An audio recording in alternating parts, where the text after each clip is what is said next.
자, 이제 애널리스트에게 듣는다 시간 마련해 보도록 하겠습니다. 예고가 나갔는데요. 엔터주 이제 바닥을 지나고 봄일 수 있을까요? 이에 대한 이야기 유니투자증권 리서치센터 이현지 애널리스트와 함께하도록 하겠습니다. 어서 오십시오. 반갑습니다. 반갑습니다. 자, 엔터주에 대한 이야기. 저도 한 2주 전쯤에 저희 방송에 코너가 있어요. 엔터주 왜 이렇게 소외가 됐는지에 대한 이야기를 저도 풀어냈고 앞으로 살아날 수 있을까에 대한 이야기를 했는데 모두의 의견이 분분했습니다. 맞습니다. 자, 일단 시간이 부진했던 좀 이유. 걸릴 것이다가 맞아요. 좀 우세했던 것 같아요. 네, 부진했던 이유를 먼저 좀 들어볼까요? 뭐 많이들 예측을 하셨겠지만 네. 사실 그냥 딱 두 가지 단어로 말씀을 드리면 생각보다 당장 붙을 모멘텀은 없는데 실적 성장이 1분기가 좀 둔화된 모습. 그래서 이제 실적에 대한 기대감 그리고 모멘텀에 대한 기대감이 우선은 다 보이지 않는다라는 그쵸. 부분이 최근에 엔터주가 회복되기 좀 힘든 부분이지 않았나 싶고요. 사실은 이제 작년 6월부터 중국향 앨범 수출이 마이너스 거의 뭐 역성장 98, 99%씩 맞아요. 했었죠. 그게 시발점이었는데 그때부터 이제 지금까지 사실 앨범은 회복을 했으나 네. 주가는 회복을 하지 못하고 있는 그런 상황이 이어지고 있습니다. 네. 그래서 사실 증권가에서도 그렇고 많은 분석가 분들이 이렇게 너무 앨범 수출액만으로도 이제 엔터주를 판가름하는 건 너무 억울하지 않냐. 워낙 공연으로도 수익을 많이 벌고 그쵸. 티켓 값도 워낙 천차만별이기 맞습니다. 때문에 이걸 좀 반영하면 엔터주가 좀 달라지지 않을까 하는 의견들도 많아지고 있거든요. 그렇게 치면은 엔터주 사실상 선전을 해주고 있는 부분들도 많은데 그럼 바닥이다라고 봐도 되는지 언제쯤 우리가 바닥이라고 인식을 해도 좋을까요? 사실 참 어렵습니다. 어렵죠. 어렵죠. 네, 근데 이제 저는 우선 주가상으로는 바닥을 다진 것 같기는 한데 이제 중요한 건 그럼 반등할 만한 모멘텀이 언제 뭐가 있냐가 더 중요할 것 같습니다. 사실 지금 차트상으로는 그리고 업황상으로도 바닥이라고 보고 있긴 한데요. 이제 1, 2, 3월, 그러니까 1분기죠. 1분기가 사실상 뭐 날씨도 춥고 그렇게 가수들의 활동이 많지도 않았기 때문에 비수기일 수밖에 없습니다. 그렇다 보니 당연히 우리가 기대할 실적, 모멘텀이 없을 수밖에 없는데 이제 4월부터 좀 날씨도 따뜻해지고 가수들 활동이 좀 본격적으로 시작이 됩니다. 그래서 우선은 4월부터 주요 아티스트의 컴백이 이어지면서부터 엔터 업황의 반등이 좀 이어질 거라 보고 있고요. 네. 그리고 조금 더 나아간다면 앞서 말씀 주신 것처럼 보통은 5월 아니면 6월부터 월드 투어가 시작이 됩니다. 그리고 말씀 주신 것처럼 공연 가격도 너무 비싸요. 그리고 점점 모객 수도 많아지고 있고요.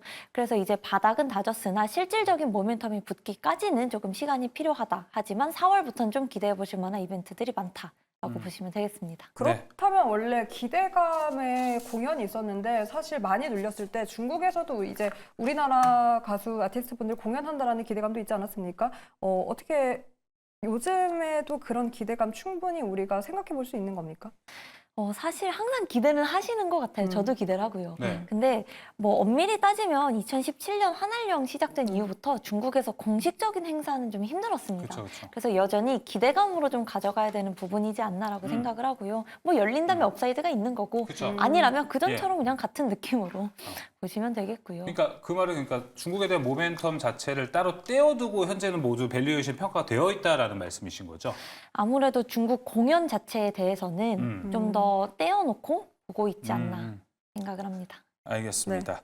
자, 그러면은 앨범 수출 현황도 같이 일단 살펴봐야 될 것 같아요. 앞서 얘기해 주셨을 때 작년 이제 3분기부터 초동 판매량이 갑자기 꺾이기 시작해서 이제 안 팔리는 거 아니야? 피크아웃 아니야? 이런 얘기를 좀 많이 했었는데 이게 좀 회복이 됐나요? 사실 중국 수출액으로만 놓고 보면요. 작년 11월부터 이미 회복을 하기 시작을 했고 12월에는 이제 2023년 중에 두 번째로 높은 수치를 기록을 했습니다. 사실상 작년 12월에 그렇게 앨범을 많이 낸 가수가 없어요. 그럼에도 불구하고 수요가 갑자기 올라왔다라고 하는 부분은 그리고 올해 1월까지 어느 정도 회복세가 이어지고 있다라는 부분에서는 이제 중국향 앨범 수출에 대해서는 그 과거만큼 그렇게 좀 힘든 상황은 아니다라고 보시면 될 것 같고 그리고 이 앨범 수요 자체가 꺾였냐라고 하신다면 사실 저는 개인적으로 이 팬들이 수요하는 수요처가 앨범에서 공연 혹은 MD로 이어지는 과도기인데 지금은 공연이 재개되지 않았기 때문에 우리가 확인하기 힘들다라고 생각을 하거든요. 그리고 앨범 수요 자체도 또 최근에 플레이브라고 하는 버추얼 아이돌을 아마 들어보셨을 맞아요. 때 네. 이렇게 잡히지 않잖아요. 맞아요. 그럼에도 불구하고 이제 초동이 거의 57만 장 이상 나온다라고 하는 걸 보면 수요 자체가 꺾인 것은 아니다라고 보고 있습니다. 수요 자체가 꺾인 건 아닌데 주가는 정말 왜 이렇게 꺾이고 있는 걸까요? 그렇다면 기업별로 한번 자세하게 이야기를 들어봅시다. 하이브 목표 주가를 하향 조정을 했는데 이유가 궁금하고요. 상승 모멘텀을 사실상 많은 분들은 뉴진스가 또 4월 17일에 컴백을 합니다. 이것도 기대하시는 분들 많더라고요. 맞습니다. 기대를 해도 좋을까요? 사실 모든 아티스트의 컴백과 새로운 아티스트의 데뷔는 기대할 모멘텀이기는 합니다. 그쵸, 예. 왜냐하면 우리가 예상을 신인 같은 경우는 예상을 못하기 때문에 이게 어제도 아일리시라는 가수가 데뷔를 하고 이제 NCT 드림이 또 앨범을 냈는데요. 네. 모든 상황에서 봤을 때 그냥 새로운 아티스트 그리고 기존 아티스트의 컴백은 참 중요한 이벤트입니다. 근데 이제 뉴진스 같은 경우는 이미 작년 기준으로 앨범이 잘 팔리던 시절 기준으로 걸그룹 중에서는 이제 탑3 앨범 성적을 냈었기 때문에 상당히 기대할 아티스트라고 보시는 게 맞고요. 그리고 이제 4월 중에 또 세븐틴이라는 가수가 또 컴백을 맞아요. 합니다. 예. 그래서 하이브에서는 이제 좀 1분기의 활동이 밀렸었던 가수들이 2분기에 와다다다 나온다라는 측면에서는 모멘텀이 이제 조금 바닥을 다지고 네. 나온다라고 보셔도 되겠습니다. 저는 개인적으로 6월에 BTS 진이 전역을 하거든요. 네, 이 부분이 엄청난 호재가 되지 않을까 싶거든요. 맞습니다. 예. 그래서 사실 하이브 같은 경우는 이제 네. 제가 목표 주가를 하향한 이유는 원래 위버스라고 하는 플랫폼의 그 구독형 멤버십, 그러니까 멤버십 플러스라고 하는 서비스가 맞아요. 저는 좀 상반기 중에 나올 줄 알았는데 그 부분에 대한 실적 추정을 좀 제거를 했습니다. 일정들이 밀리면서 네. 실적을 낮춤에 따라서 이제 목표 주가를 하향을 했지만 사실 말씀하신 대로 이제 4월부터 5월, 6월 모든 가수들이 정말 다 컴백을 해요. 네. 그렇기 때문에 하이브 같은 경우는 지금 기대할 만한 모멘텀들이 이제서야 나오고 있는 상황이라고 보시면 됩니다. 그렇다면 위버스도 기대해 볼 수 있죠. 왜냐면 의외로 이렇게 아티스트 분들이랑 소통을 하는 플랫폼을 정말 팬분들은 많이 네. 또 원합니다. 또 네, 그걸. 활용하고 예. 그게 또 실적으로 반영되니까 네, 하반기를 좀 기대해봐도 좋을 것 네. 같습니다. 하이브 살펴봤고요. 이번엔 JYP도 한번 같이 살펴보도록 하겠습니다. 여기는 지금 좀 어떨 것 같으신지? JYP도 네.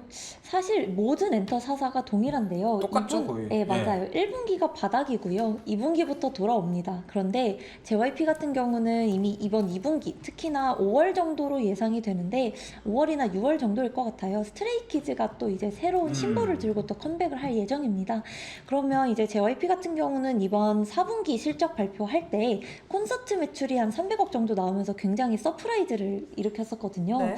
그래서 JYP 같은 경우는 이제 올해 2024년 연간으로 모객 수를 한 190만 명 정도로 회사에서 가이던스를 줬기 때문에 공연 부문에서의 성장을 좀 기대를 해볼 만하고, 그리고 공연 같은 경우는 이제 트와이스나 스트레이키즈 기사상에서 접해보시면 일본에서 뭐 스타디움 갔다, 맞아요. 미국에서 뭐 스타디움 갔다 굉장히 많지 않습니까? 그래서 JYP는 이제 좀 공연 중심의 성장이 돋보이는 한 해가 될 거다라고 보입니다. 네, JYP 얘기를 들어봤고요. 넘어가서 그럼 SM 이야기도 이어서 해볼까 합니다. 사실 SM은 3월, 4월에 그러니까 핵심 라인업이 계속해서 나온다라고 하는 기대감도 있고요. 사실상 우리 강성 아나운서가 카리나에 대한 기대감을 이곳에서 한껏 하지 않습니까? 그렇죠. 근데 이 부분에 사실 처음에 한 이틀 됐을 때가 카리나의 열애설이 나왔을 때 맞아요. 주가가 빠졌을 때 그것 때문에 떨어졌다라는 얘기를 누가 했을 때 말도 안 된다라고 저도 처음에 생각을 그랬어요. 했거든요. 근데 그 이후로 주가가 탄력을 받지 못하는 거 보니까 이런 것도 확실히 아티스트 리스크에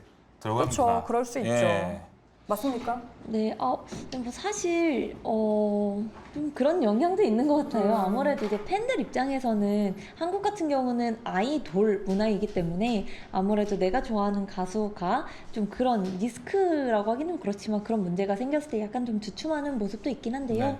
SM 같은 경우도 사실 이제 어제 NCT 드림이라는 가수가 또 신보를 냈고 4월 중에 라이즈 그리고 5월 중에 에스파가 쭉쭉쭉 이어질 예정이기 때문에 SM에서 주요 아티스트, 좀 돈을 벌어다주는 아티스트 활동들이 계속 이어집니다.